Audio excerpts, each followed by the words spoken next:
This podcast is brought to you by Most Valuable Podcasts, leading the league in podcasting entertainment.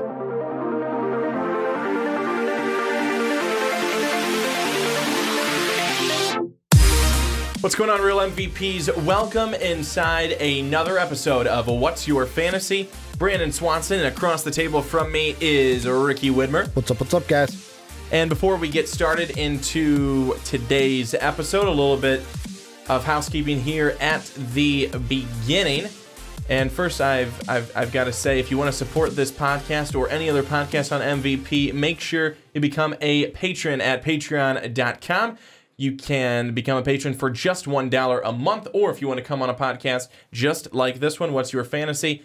$10 a month will get you talking fantasy football on this podcast with Ricky and myself. You can also go to mostvaluablepodcast.com and get one of the MVP t-shirts and check out everything else right there, all the good content right there on mostvaluablepodcast.com. And of course, always head to iTunes and give us that 5-star rating if you enjoyed what you heard, if you enjoyed what you listened to.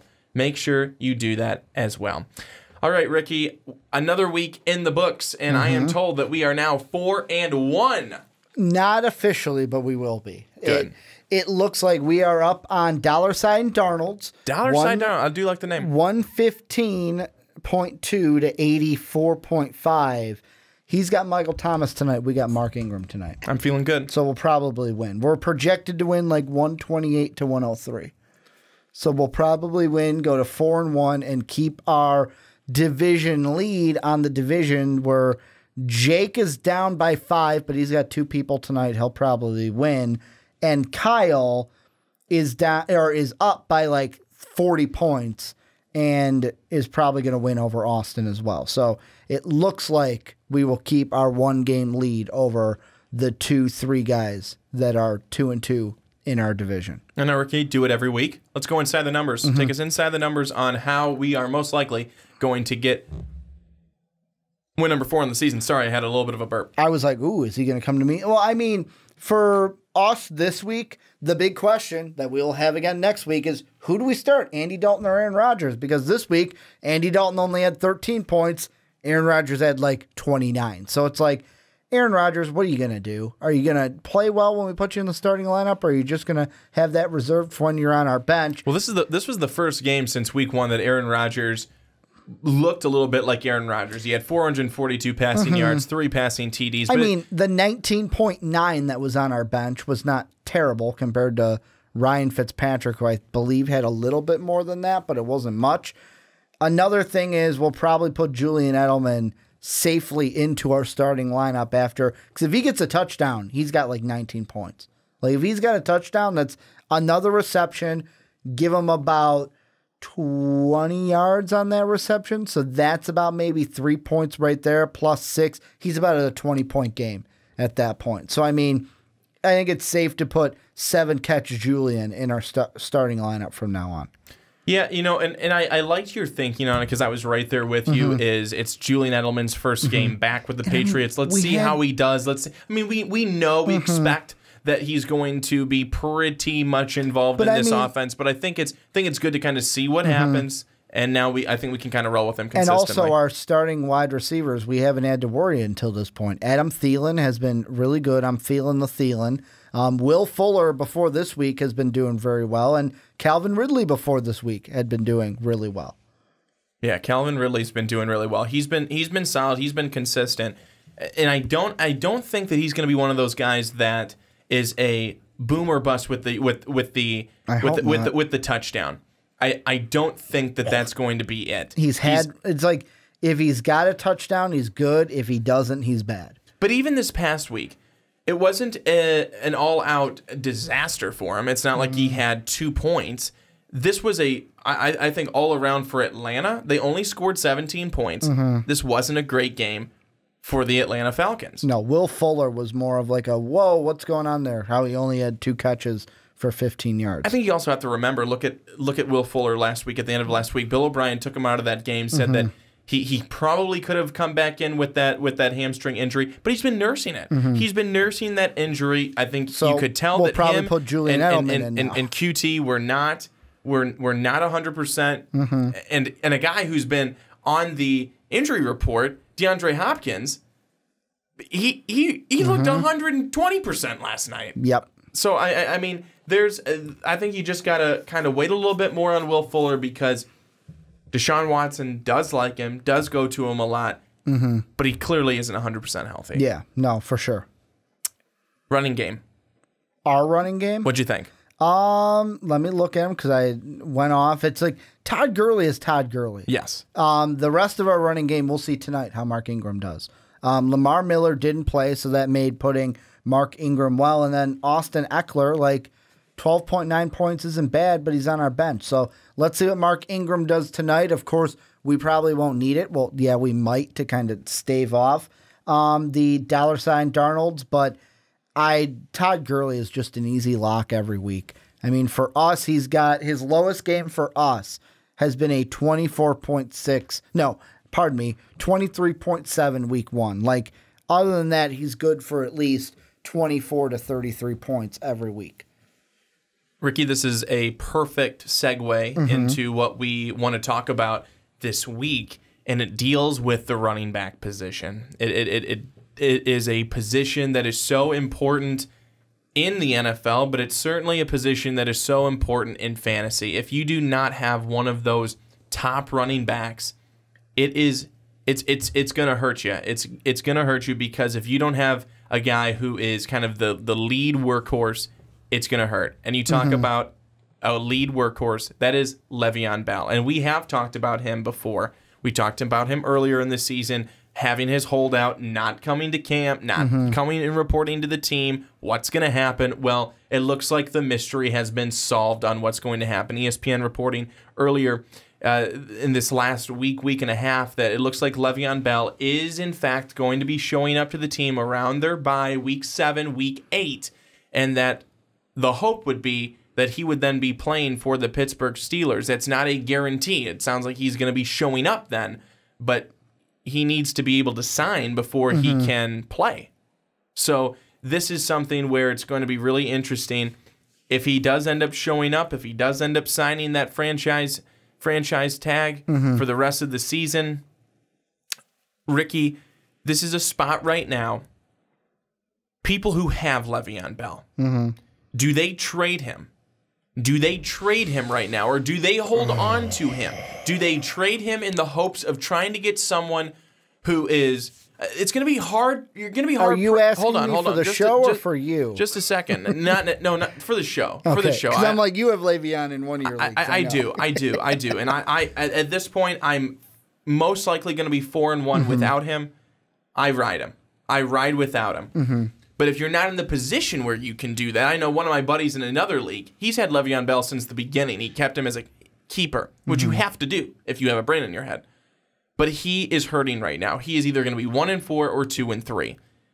Le'Veon Bell has really killed his team. Do you hold on to Le'Veon Bell and hope that, yes, he will have a really good rest of his season, he will be the Le'Veon Bell that everyone knows him to be, or do you trade him, try and get some absolute great talent in return, because you're going to be hard-pressed to find someone who's going to be better than a Le'Veon Bell or give you that type of production what Bell has been able to produce. But if you're in the position where you need to do it, do you do it? Well, and I'm going to actually relate it to our league, because the team in the MVP fantasy league that has Le'Veon Bell is Chino Hills. Chino Hills never lost. And after this week, Chino Hills is, I believe, going to be 2-3 after this week, which isn't horrible, but he's going to be 2 games out of the division, 1 game out of maybe a playoff spot. And you look at it, it depends on, and I hate this answer, but like when a Matthew Berry and TJ Yates say it, it's kind of true in this point. Depends on your situation. In a situation like mine, where I'm talking in our personal league, I had Mark Ingram. He's coming back from suspension this week. I didn't need to play him because I've got Todd Gurley and Melvin Gordon. So I don't really need Mark Ingram this week. But am I going to trade him? No, because I need a bye week. What if my flex, Calvin Ridley, starts messing up? I'm going to throw Mark Ingram in the flex. and have those three guys rolling as my running back 1, 2, and flex. But like I look at what Sean is doing with his team, and his running backs right now are Kenyon Drake, Carlos Hyde, and then on his bench, he's got Javarius Allen and Le'Veon Bell. If that's my running backs, I'm keeping Le'Veon Bell because even at the worst, I think Matthew Berry said at the worst, he'll be a running back 12. You're expecting him to be a top 12 running back. I'll take it. Le'Veon Bell as a top 12 running back is way better than what Kenyon Drake has given me. And with Carlos Hyde, outside of that 24-point game against the Jets, he's been just all right. Like this past week, he only had 9.7. So you need somebody to go ahead and give you that boost. So like Sean, I'm basically telling you, don't trade Le'Veon, keep him because you kind of need it with your team. But if you're like in our personal league, who are your running backs? Because I know that's the league you have, Le'Veon. In the one that we're in with the MVP guys. I believe I've got Joe Mixon, Royce Freeman, and Le'Veon Bell.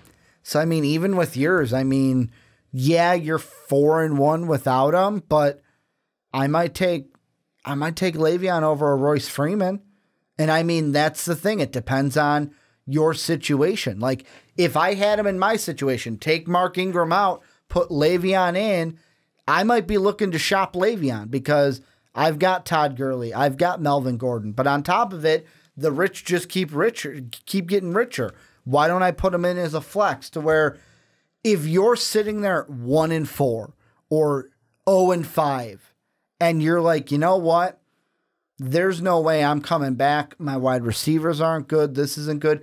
If you need him to benefit something else, to get an upgrade somewhere else, to get a top 12 wide receiver, get a top 12 quarterback, get something, then yes, trade Le'Veon Bell. But in most situations, in my mind, right out with Le'Veon. You don't need to trade him. On the flip side, if you're a team like myself that could use Le'Veon, I don't need him, but it'd be nice to have him. You are trying all you can to sucker a Le'Veon owner into a trade. That is what you're trying to do. It's just, can you work out, like the one I offered to you on the show last week. It was one to where, that's the thing with the Le'Veon trade. It can't be too like, oh, I'm totally getting away with the clear side of it. You have to make it fair enough, but it's, can you make it that fair enough to where that owner will part with Le'Veon Bell? And I know with you, a main reason why I threw it out there is because, like you said, you're 4-1. You're probably going to ride without him, so you're not too attached to Le'Veon Bell at this point. No, I'll definitely get attached to him if he ends up coming out and doing like really 30-point game. Yeah, I mean that's people's hopes is that he has the type of scoring that a guy like Todd Gurley has. That's what you want from Le'Veon Bell. That's what you expect from Le'Veon Bell. So that's going to be a really interesting situation to watch right there. And I think that if you are a Le'Veon Bell owner, you certainly want to continue to hold on to him because you've held him this long and you know what the type of production is that you can get with him. You want to be able to see those points finally come to fruition with a guy like Le'Veon Bell. But Ricky, kind of moving away from Le'Veon Bell here, but keeping it with a running back position.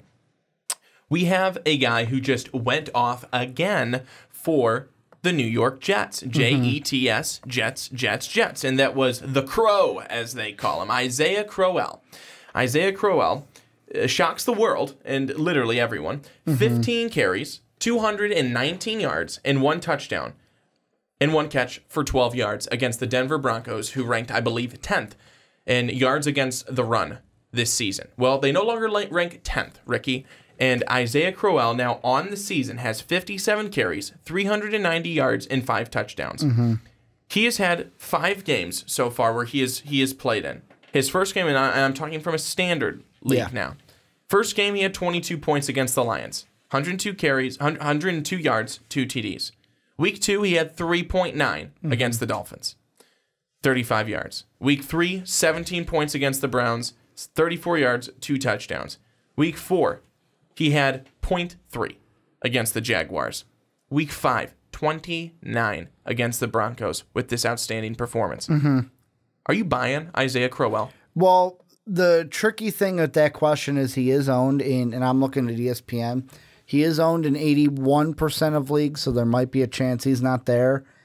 I'm going to say no, I'm not. And the reason why is I think this game was kind of an outlier because is it the offensive line for the Jets? Is it because the Broncos coming into this week were the 20th opponent ranking?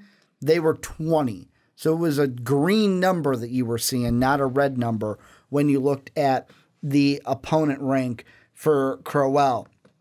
That's what I'm banking it on, is it was just a good matchup. He might have another positive week next week against the Colts because I don't think they're too good against the run either. But then it's like you look at who's coming up. You got Minnesota coming up. You've got Chicago coming up. You've got Miami coming up. There are some more formidable opponents coming up than Denver and Indy will be this week and next week. The one guy I wanted to ask you about, and this kind of goes into also I saw on ESPN, if you have a Atlanta Falcon running back, should you be worried? Because TJ Yates is worried. I want to ask you, as a Chicago guy, he's owned in 67% of leagues against Tampa Bay. I know it's the Tampa Bay game, and kind of everything from that game was a little bit out of the ordinary for what you'd see to that offense. Should people be looking at the 30-point, and I'm looking PPR, 30-point performance from Tyreek Cohen and saying, yes, I should pick him up and put him in my starting lineup now? I think that, did you say that you're looking from a standard or a PPR? PPR. So he had 30.4 in BPR. You should have probably already had him on your team. Mm-hmm. It's probably too late to go and get him now. 9 and now 30. It's probably too late to get him now. Mm-hmm. I'll be honest with you. Because Tariq Cohen, he offers you a lot more than, unfortunately, a Jordan Howard does. Now, Ricky, we both sat here at one point, and you said that you got Howard snaked away from you. I did. Well, are you happy that you got him snaked away from you I'm at this point? not even thinking about it at this point. Not even thinking about it at this point. Well, he would have been our third running back, though, by the way. Well, exactly, because Jordan Howard has not been part of this offense the way that Tariq Cohen has. Howard has scored one touchdown on the season. That is it.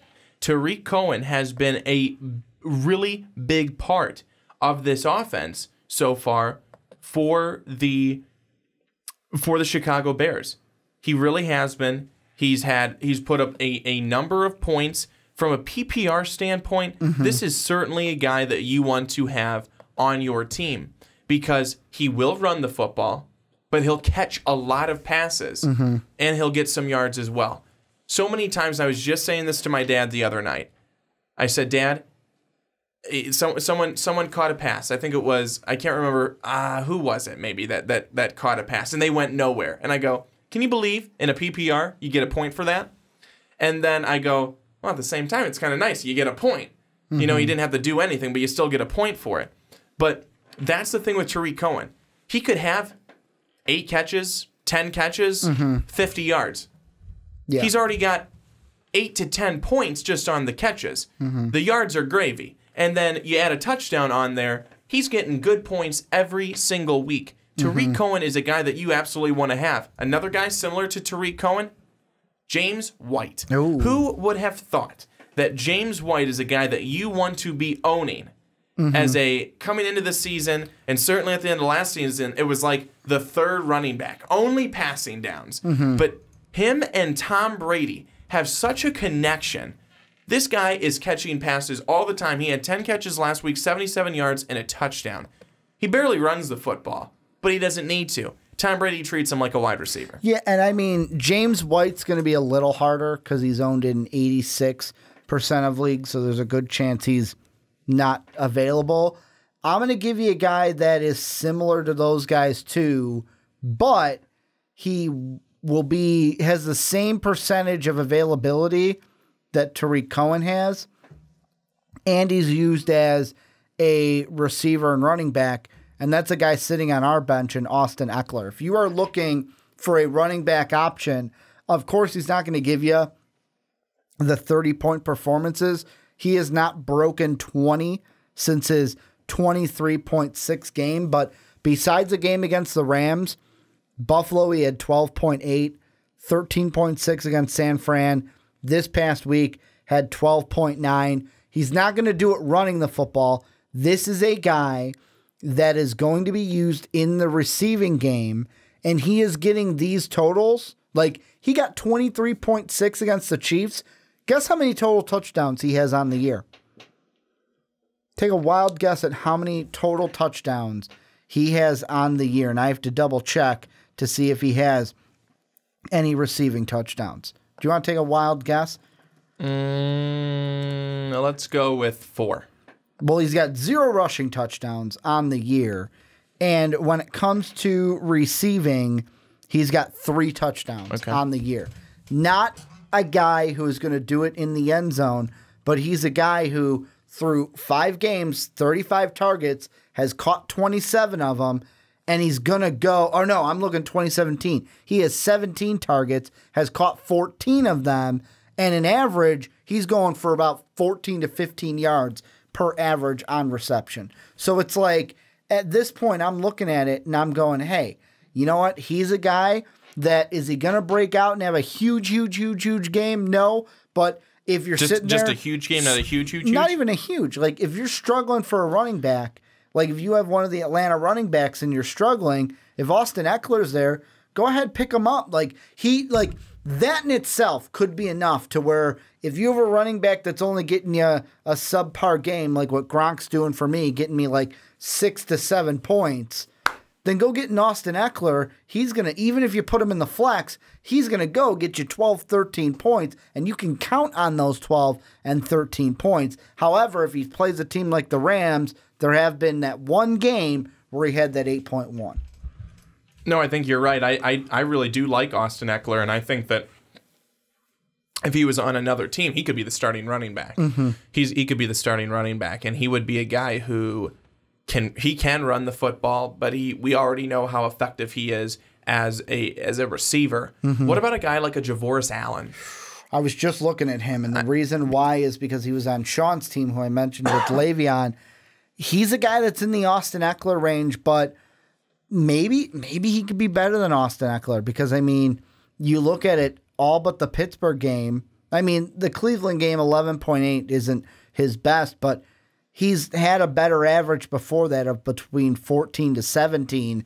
He could be a guy, if you need a running back, you can go ahead and get him, and he's owned in less leagues than in Austin Eckler. He's owned in about 58% of fantasy leagues. Yeah, I think that a guy like Javoris Allen, he is actually, in a number of games, out-snapping Alex Collins. Mm-hmm. He's out-snapping Alex Collins. And Alex Collins, at the end of last year, had like 6 touchdowns to mm-hmm. close out the year. And everyone was like, Alex Collins, you've got to jump on this guy and mm-hmm. get him. While Collins has had 2, maybe 3 touchdowns on the season through the first 5 games, he's been nothing special. Mm-hmm. He has been nothing special. He has barely gotten a workload.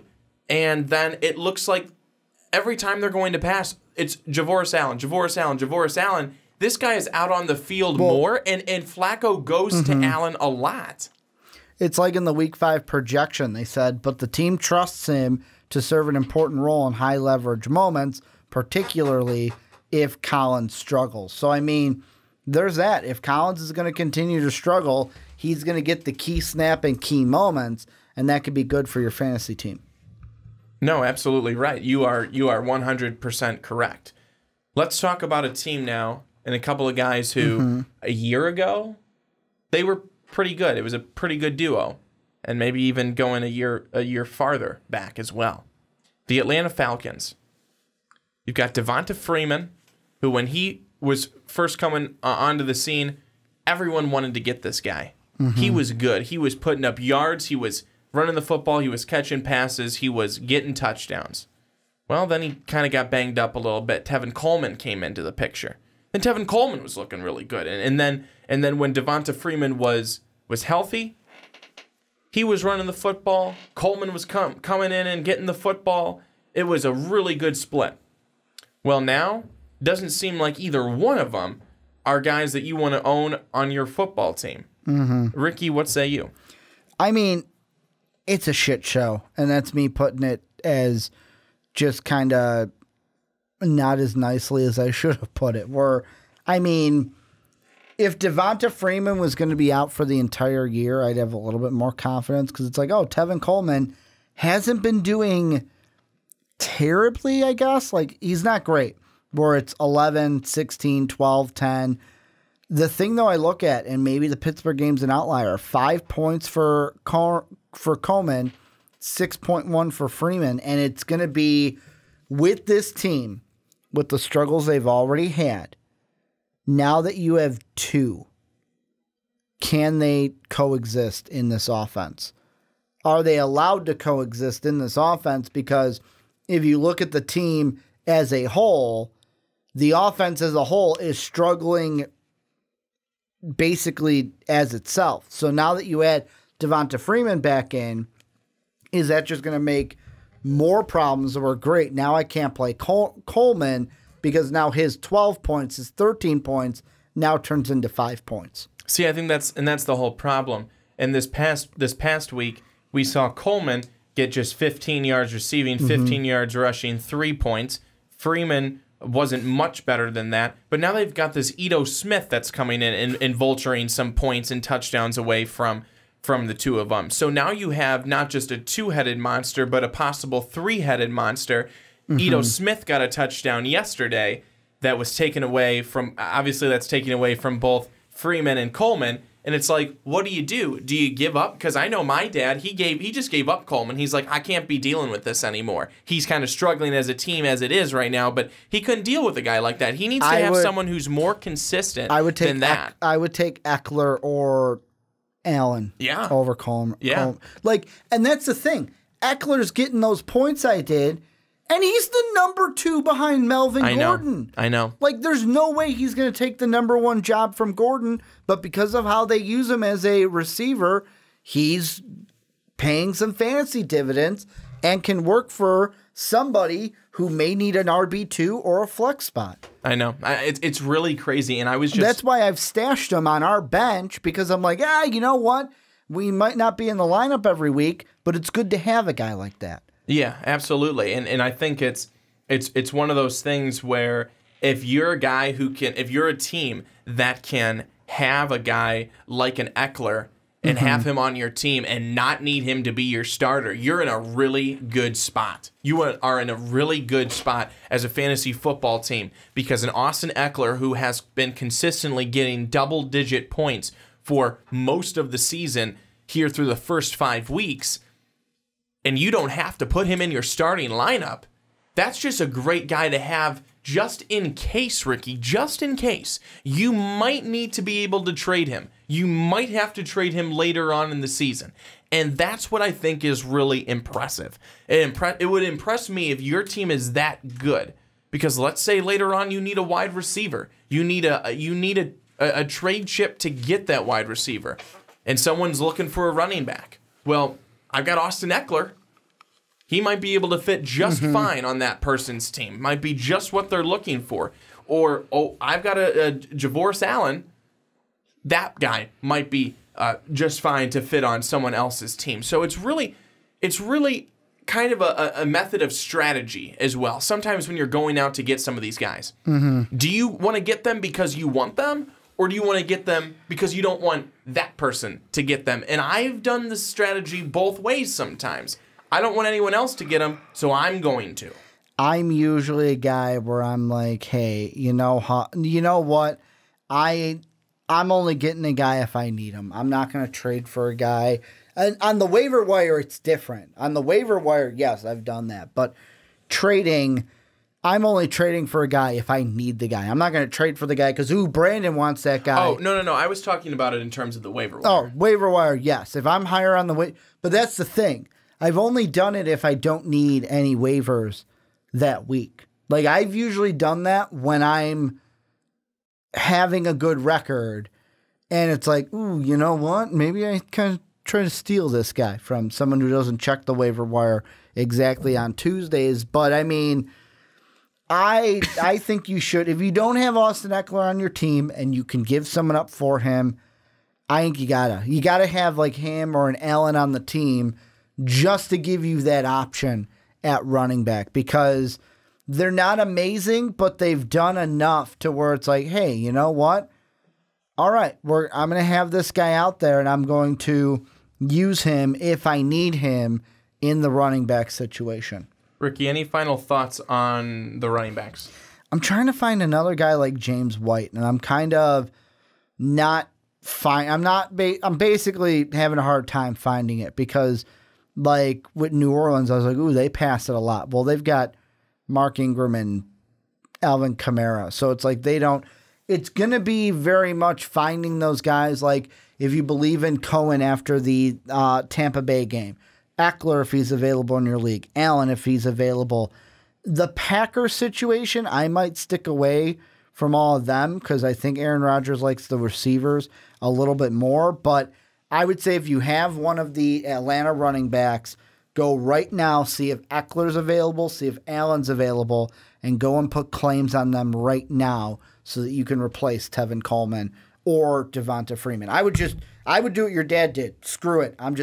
They're not worth like Devonta Freeman is different because in a keeper league, you might want to be like, fuck, I might keep him for next year. But if it's Tevin Coleman, cut your ties, find someone else. There's someone out there. All right, Ricky, week 5 in the books. Who did you see this week? Couple of guys that you really liked, couple of guys you didn't like. Well, the one I'm going to bring up because he kind of adds a different situation we talked about Le'Veon Bell earlier. James Conner went off again. Like, it was his first big game since week 4, and maybe it's just teams that, like, because that Cleveland offense was not good week 1. Maybe it's just bad offensive teams he can go off against, but I don't know what it is with James Conner. Maybe it's a 5-week thing where it's like, hey, I'm going to have one big game, then 3 kind of okay games, then one big game, then kind of 3 okay games. I'm going to be interested to see how this turns into after next week. What he does against the Bengals this week, and then after the bye, how things change once Le'Veon comes back to that team. Because Conner right now is ranked the 6th best running back in PPR. One of the guys that I liked this week, and he didn't have an explosive week or anything like that, but I think a guy that definitely you may want to go and look at, Chris Carson. Chris Carson from the Seattle Seahawks. He had 19 carries, 116 yards. He had a catch for 11 yards. This guy is someone I think you may want to be able to put on your roster because a week before his injury, he had 32 carries, 102 yards, and a touchdown, 2 catches, 22 yards against the Dallas Cowboys. He gets hurt. Mike Davis comes in, does his thing. Carson's back and healthy. He has a nice 12, 13-point game.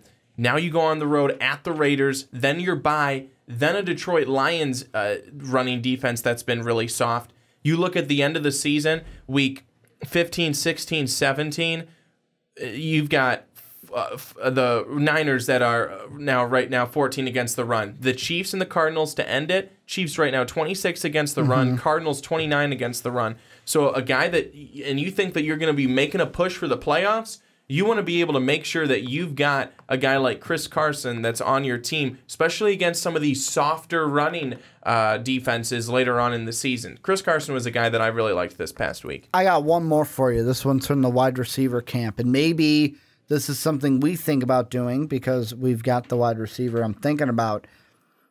If he's only owned in 19% of leagues, Kiki Cutie. He's one that, hey, if this Will Fuller injury starts to kind of nag on a little more, I mean, last week against Indy, 11 catches, 109 yards in a PPR league, had 21.7. Yesterday, had 651 and a touchdown, got 17.3. He might be a guy where it's like Deshaun Watson doesn't care who that second one is behind DeAndre Hopkins. That's the one he's going to because of how teams are guarding DH. I would maybe, especially this week, coming up against Buffalo, if you need a wide receiver, need someone for a flex spot, need someone for a bye week, Kiki Cutie might be one that you look at. If Will Fuller, kind of looking through the week, how that injury progresses from now until Sunday. So I've got another one as well, and I'm not going to keep it outside. I'm not going to take it outside of Seattle. Tyler Lockett.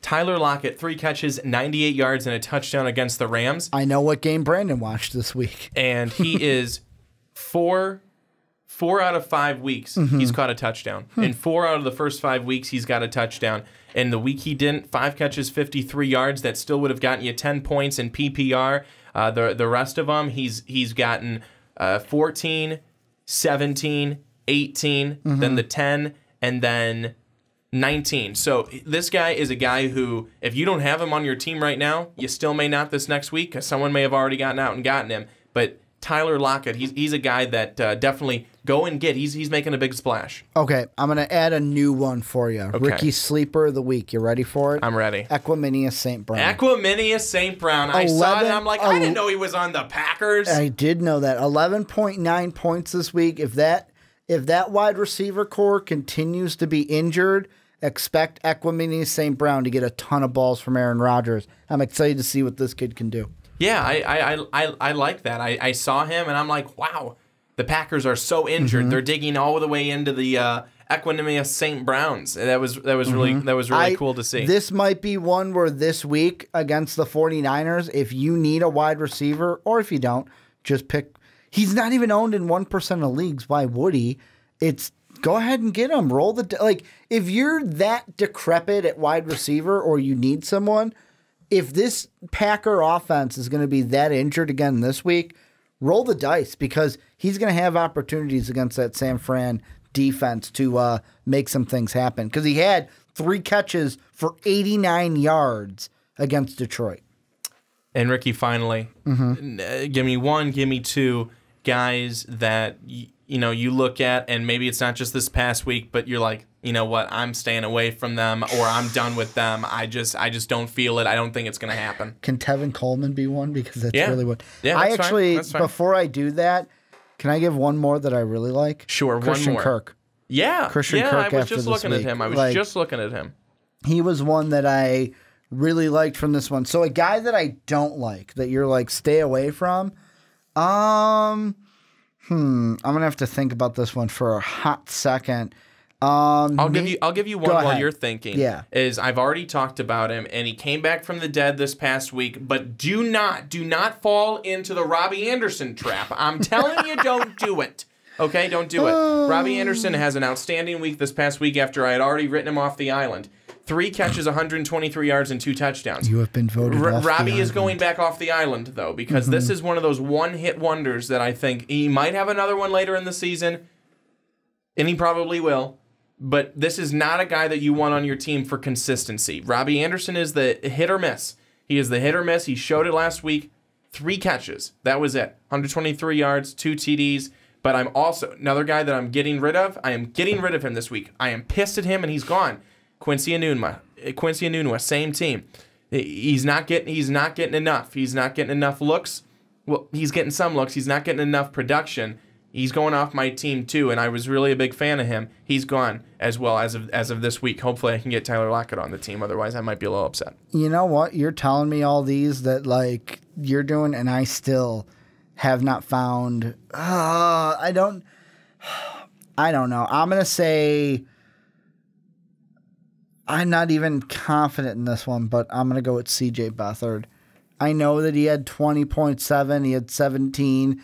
I don't know. I'm just not, like, coming up with their next 2 games, probably not high on the CJ Beathard train. And even with that, I'm kind of like, I don't really know. You know what? Here's a better one than that. Dak Prescott. Not one that you're going to drop for sure. Maybe drop for sure, depending on who your quarterback is. Just stay away from Dak this year. Just stay away. That game against Detroit was his best. He had 11.7 against Houston. That's who I'm going to go with because the next 2 games, Jacksonville and Washington, I'm not expecting him to have good games at all. Stay away from Prescott and maybe stay away from the Cowboys, except for Ezekiel Elliott. Ricky, I've got one final question for you. Would you rather go, if you needed a wide receiver, would you rather go with Mohamed Sanu from Atlanta, or would you go with Chris Godwin from Tampa Bay? I'm going to go with... both are tough because both have Ridley and Julio on one side, plus the decrepitness of that offense in total. Maybe I'm going to go with Godwin. I'm going to go with the Tampa Bay receiver. Okay. I'm going to go with him over Sanu from Atlanta. Part of me is just like stay away from Atlanta at all costs, except for like Ridley and Julio. Of course, you're going to play them. But other than that, kind of stay away from them at all costs. Okay. Thank you very much. That's what I needed to know to end the podcast. Brandon's like, that one was for me personally. That was a personal question. So can I know what to do in my waiver? Thanks a lot. We'll see how it goes. I'll let you know. But that's going to do it this week for us, everybody. Again, make sure you check out patreon.com, become a patron. You can do that for just $1 a month. And $10 a month, you can come on one of these podcasts, talk with Ricky and I, talk fantasy, or go on a number of other podcasts and talk that topic as well. And, of course, Ricky always finds the time that I'm wrapping it up to bring up a question. I got one last question fantasy-wise. Yeah. I'm going to say if Rashard Matthews signs with the Browns, because that was one of the teams he's working out for, do you think he'll become a fantasy option again in wide receivers? No. Okay. The only way that could happen is if he did do that is if Rashard Higgins, this MCL injury that he might be dealing with, if it's something that lingers and goes for a long time, then maybe he does. Okay. Otherwise, I don't think so. That was just one that popped into my head and just wanted to ask you about, because with the Titans, he was on our team. Then head over to mostvaluablepodcast.com, check out the MVP t-shirts, and then get one of those MVP t-shirts and be walking around with one of those. Be a walking billboard and wear it proudly because you love MVP like we do. Well, I hope we do. And then also go over to iTunes and give us that 5-star rating if you liked what we talked about. And then, of course, if you're going to do that, make sure you give us a comment as well and let us know what you think. But that is going to wrap it up this week. Another edition of What's Your Fantasy, where we are trying to help you get better and make better decisions about your fantasy football team. Unless, of course, Ricky and I are playing you. Then we hope nothing but the worst for you and your team. But again, that'll do it this week. For Ricky Widmer, I'm Brandon Swanson saying so long, everybody. Have a great rest of your week. Have a wonderful weekend and enjoy Week 6 in the NFL.